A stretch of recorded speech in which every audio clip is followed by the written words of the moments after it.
I'm Kara O'Brien. In this video, we'll give you some tips on how to inspect stormwater management practices, with a special focus on low-impact development, or LID practices. Low-impact development is an approach to land development that works with nature to manage stormwater as close to its source as possible. LID employs principles such as preserving and recreating natural landscape features, minimizing hard surfaces that increase stormwater runoff, and create functional and appealing site drainage that treats stormwater as a resource rather than a waste product. So, why is it important for these LID practices to be inspected regularly? Because they can look like other regular landscaping, LID features may be improperly used or managed by landowners or property managers. Their purpose and function can also be misunderstood, and sometimes they are simply forgotten. Inspecting LID practices on a routine basis is an important task in ensuring that they continue to function over the long run. LID practices should receive a quick maintenance check 2 to 4 times a year, or after significant rainfall events. This can be done by the landowner or a landscape contractor. Then, every 1 to 5 years, a trained inspector for the local stormwater agency should conduct a more formal inspection of each facility. The MS4 permit for that agency may determine how frequently this formal inspection must occur. Marty Silman and Jamie Atkinson, civil engineers with the City of Charlottesville, Virginia, let us tag along during some of their stormwater inspections. Jamie, what do you do to prepare for an inspection? Well, before we go out for an inspection, I'll go through the file that we have for each project. I'll look at the plans to see where on the site the BMPs are, what types of BMPs are there. Then I'll go and print out some of our checklists that we use. I run through all point for point, try to make sure we're generally familiar with the site and see where the BMP actually is. If time allows, Jamie also calls up the property owner to invite him or her to attend the inspection. This is especially helpful if there is a history of maintenance problems. The following are helpful things to bring with you on an inspection: an inspection form or checklist, a pen or pencil,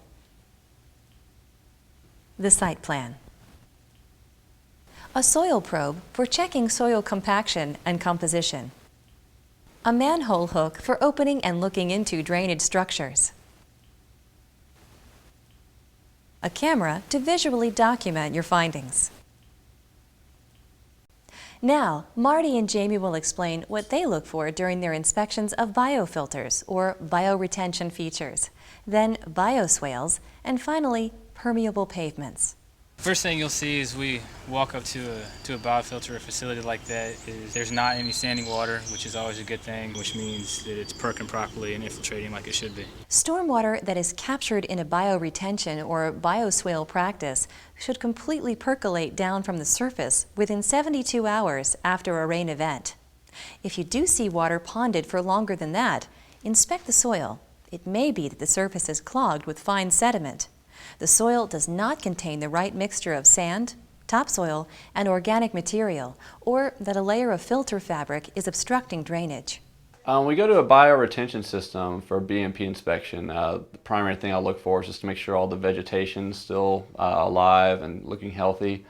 I will also check for any bare spots where there might be some mulch that's been washed away. That might be something you might need to go and replace. One thing I see right away here is that a lot of the base vegetation and the ground cover in this facility doesn't appear to be doing so well. The trees appear to be healthy. They've got blooms on them.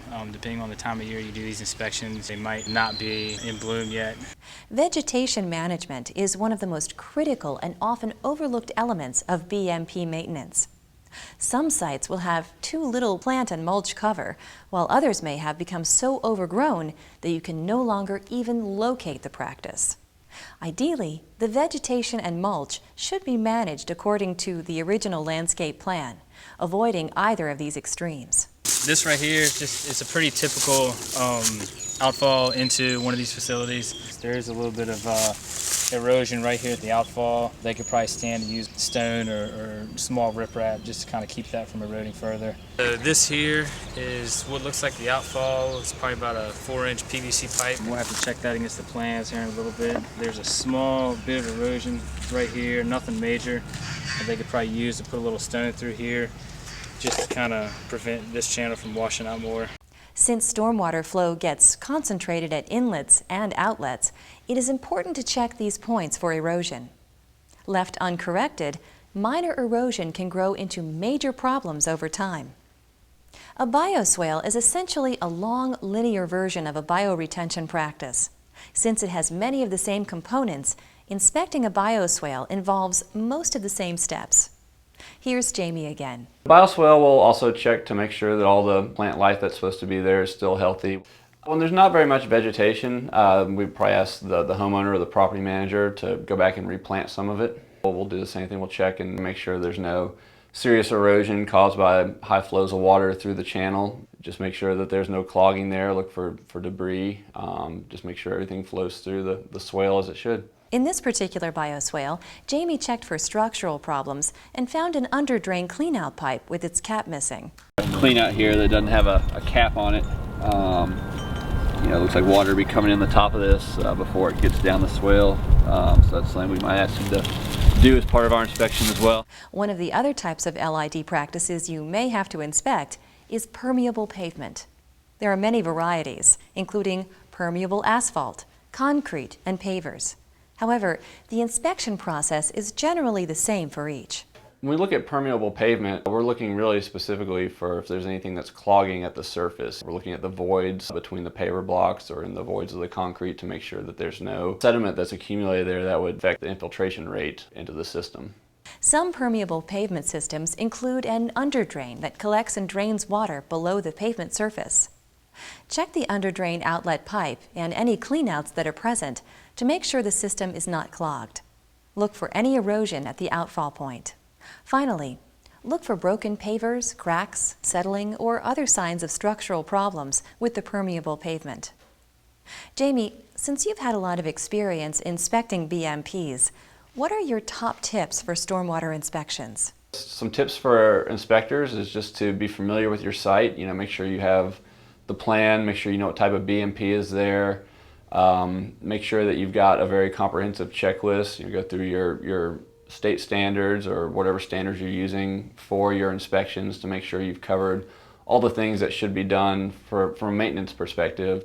Be sure to check the outfall as well. That's a really important one. It's easy to forget about that. Sometimes you just see the features on the surface there, but you need to walk downstream and make sure that there's no problems at the outfall as well, and make sure everything's still flowing out of the system. With any BMP inspection, documentation with notes and photographs is key. It is likely you will have to refer back to these for any follow-up action needed. Jamie, what do you do when you get back to the office after an inspection? When we come back in the office after an inspection, what I'll do is I'll take the checklist and I'll run through that, see where the problems were, and I'll draft a letter to the homeowner or to the property manager. And we'll also include maybe a few pictures we took to help them see where the problem is.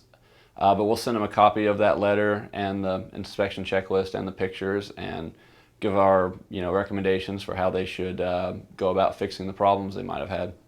And if they pass their inspection, we'll send them a letter saying they passed and don't need to do anything else. Your letter should include a time frame for the completion of repairs and maintenance, as well as an explanation of the enforcement actions that may result from non-compliance. Jamie, after you send out your inspection letters, how do you get landowners to comply with your requests for maintenance? To achieve successful compliance, it really involves just the homeowner or property manager's willingness to participate.